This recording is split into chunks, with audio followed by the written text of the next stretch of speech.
Good evening. इस शाम में मैं आपका स्वागत करता हूँ और मैं छोटा सा थॉट एक डिवोशनल आपसे शेयर करना चाहूँगा। रोमियो का अध्याय 12:2 से, जहाँ पे बोलता है इस संसार के सदृश न बनो, परंतु तुम्हारे मन के नए हो जाने से तुम्हारा चाल चलन भी बदलता जाए, जिससे तुम परमेश्वर की भली और भावती सिद्ध इच्छा अनुभव से मालूम करते रहो ना। यहाँ पे पौलुस इस बात पे जोर देता है। और 12वें के अगर पहले पंक्ति में देखते हैं तो हमारी एक आत्मिक आराधना, एक आत्मिक सेवा है परमेश्वर के प्रति, जो हमें नया जीवन दिया है। और एक बात पे जोर देता है पौलुस, जहाँ पे बोलता है इस संसार के सदृश न बनो, है ना। अपना जो मन है इस संसार के वस्तुओं पर नहीं, परंतु उन बातों पे लगाओ जो हमारी उन्नति करता है, जो हमें एडिफिकेशन, जो हमें स्थिर रहना सिखाता है। और वो हमें सदा तक, वो अनंत काल का वचन, उस पे क्या है, उन बातों पे मन लगाओ, उन चीज़ों पे जो परमेश्वर की इच्छा है, जो परमेश्वर की जीवन है, जो नया जीवन है, उस पर।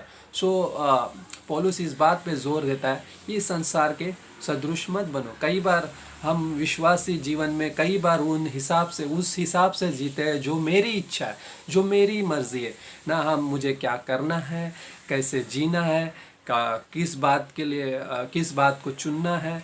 और कई बार ये ना, क्या ये मेरे लाभ के लिए है, ये हम मसीह जीवन में भी जी सकते हैं।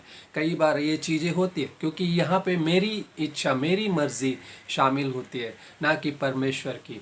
जब हम परमेश्वर की इच्छा क्या है हर विश्वासी के लिए, वो है कि परमेश्वर के नए जीवन में जीना। और वो है रोमियो का 2 अध्याय। वहाँ पे बोलता है कि मन के नए बनाए जाने से, मन के नए बनाए जाने से तुम्हारा चाल चलन भी बदलता जाए। और क्या बोलता है, उसी के अनुसार जो परमेश्वर का जो जीवन है ना, जो चाल चलन, नया मन के अनुसार, जो नया जीवन परमेश्वर यीशु मसीह के द्वारा, जो उसके क्रूस पे बलिदान होने से हमें मिला है, हमें पापों की क्षमा मिली, एक नया जीवन दिया, एक उद्धार दिया, जिसमें हम चलते हैं, जिसमें हमें परमेश्वर ने एक आशा दी, जहाँ पे हम उसके पुनरुत्थान के साथ एक दिन जिलाए जाएंगे जैसे वो जिलाया गया। सो ये हमें एक नया जीवन दिया है। सो हमारा मन बोलता है, मत्ती का 6:21 में बोलता है कि हमारा मन जहाँ पे है, मतलब हमारा धन जहाँ पे है, वहाँ पे हमारा मन लगा रहेगा ना। जहाँ पे हमारा धन है, राइट। कुलुसियों का अध्याय 3 अध्याय की 2 और 3 आयत बोलता है पृथ्वी पर की नहीं परंतु स्वर्गीय वस्तुओं पर ध्यान लगाओ, राइट। पृथ्वी पर की नहीं बल्कि स्वर्गीय वस्तु पर। जहाँ पे मेरा धन है वहाँ पे मेरा मन लगा रहेगा ना। जो कीड़ा नहीं खाएगा ना उसे काई खाएगी ना, ऐसा धन जो स्वर्ग में रखा है, जो उन आशीषों के साथ रखा है।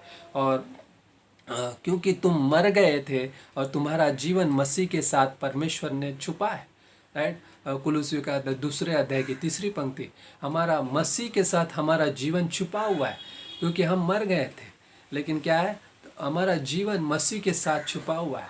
और उन बातों पे ध्यान लगाओ क्योंकि वो इटर्निटी, अनंत की बातें हैं। और वो 2 कुरिन्थियों का 4:7 में लिखता है क्योंकि इस संसार में बहुत सारी चीज़ों से हम गुजरेंगे, लेकिन उसमें से भी क्या है, हम मारे नहीं जाएंगे, बल्कि हम सदा के लिए है बनाए गए और सदा के लिए विश्वास में हमें उद्धार मिला है। सो वहाँ पे 2 कुरिन्थियों का 4:7 में बोलता है परंतु हमारे पास वह धन मिट्टी के बर्तनों में रखा है, यह असीम सामर्थ हमारी ओर से नहीं वरन परमेश्वर की ओर से है ना। संसार में हम उन चीज़ों को जी सकते हैं हमारे हिसाब से, लेकिन जब परमेश्वर की इच्छा से जीते हैं तो संसार में कई बार तकलीफ़ों से, चीज़ों से हम गुजरते हैं। वहाँ पे 2 कुरिन्थियों का अध्याय 4 में 7-8 में अगर पढ़ते हैं। लेकिन एक चीज़ है कि मसीह का जीवन हमारे अंदर से प्रकट होगा, जो छुपा हुआ जीवन है, और वो रिवील करना चाहता है परमेश्वर हमारे जीवन से। हम बाहर की चीज़ों के बारे में क्या है, धन को ढूंढते हैं जो हमारे पुराने जीवन को कभी भी पूरा भर नहीं सकता, क्योंकि पुराना जीवन हमेशा तकलीफ और रुकावटों का जीवन है, जहाँ पे प्रोत्साहन नहीं है, हमेशा वो ग्लानि, डर और शर्म में जीता है।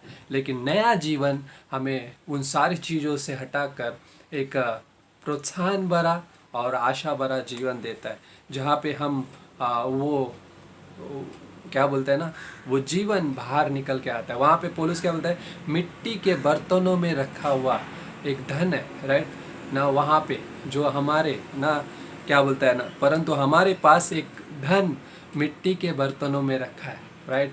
ये हम मिट्टी है और हमारे अंदर वो धन छिपा हुआ है, हमारे अंदर वो धन रखा हुआ है जो तोड़ा जाएगा, जो टूटेगा, लेकिन मसीह को प्रकट करेगा, उस जीवन को प्रकट करेगा जो रोशनी और दूसरों को ना जीवन दे सकता है, और ये जीवन प्रोत्साहित करेगा, राइट ना। मतलब कैसे कि बाहर की चीज़ें कभी भी किसी ना, बाहर का सांसारिक जीवन कभी भी किसी को प्रोत्साहित नहीं करता, ना जीवन लेकर आता है।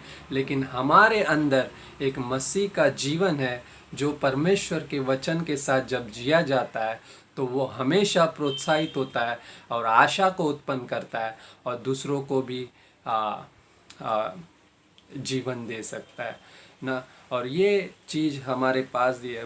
तो एक उदाहरण मैं सोच रहा था इसमें कि मिट्टी का ना बर्तन में हम धन छिपा हुआ है, राइट। एक गुल्लेर ना, गुल्ला होता है, राइट, गुल्ला जो गुल्लड़ होती है जहाँ पे पैसे जमा किए जाते हैं और उसमें वो पैसे जमा होते हैं और आखिर में क्या, जब वो जमा हो जाता है तो हमें उसे तोड़ना पड़ता है ना, क्योंकि वो जमा किया हुआ अभी हमें इस्तेमाल करना है, तो उसे तोड़ते हैं और उसे इस्तेमाल किया जाता है। सोचो, तो परमेश्वर ने हमारे अंदर वो धन रखा है, जब ये टूटेगा तो इस्तेमाल किया जाएगा और वो परमेश्वर की महिमा करेगा और वो आनंद की महिमा उत्पन्न करेगा।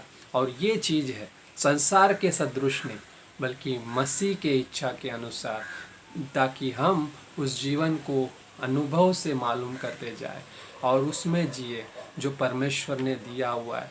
और वो असीम धन हमारे अंदर छिपा हुआ है और जब वो टूटता है तो वो परमेश्वर की महिमा करता है, राइट। जब तक वो गेहूं का दाना मर नहीं जाता तब तक फल नहीं लाता, उसी तरह मसीह जीवन है। हम इस जीवन में सताए तो जाएंगे, हम इस जीवन में निराशा से जाएंगे, हम इस जीवन में तकलीफ़ से जाएंगे, लेकिन वो सारी चीज़ें मसीह को प्रकट करेंगी जब हम उस धन को ना, मिट्टी को तोड़ा जाएगा, बर्तन को तोड़ा जाएगा, तो वो धन प्रकट होगा जो मसीह का जीवन होगा और वो परमेश्वर की महिमा करेगा। आमीन। सो धन्यवाद करते हैं प्रभु जी इस समय को देने के लिए, हमें इस जीवन में इस्तेमाल करना है प्रभु जी। सो हमें आप तोड़ते हो, हमें आप बनाते हो, क्योंकि आप वो कुम्हार हो जो हमारे जीवन को बनाते हो और अपनी महिमा के लिए इस्तेमाल करते हो। धन्यवाद करते हैं। शाम में हम आपके हाथों में सौंपते हैं प्रभु जी, जो वचन हमने सीखा है, समझा है प्रभु जी, हमें मदद करना, हम इसके साथ जी सके। यीशु मसीह के नाम से आमीन, आमीन। Thank you.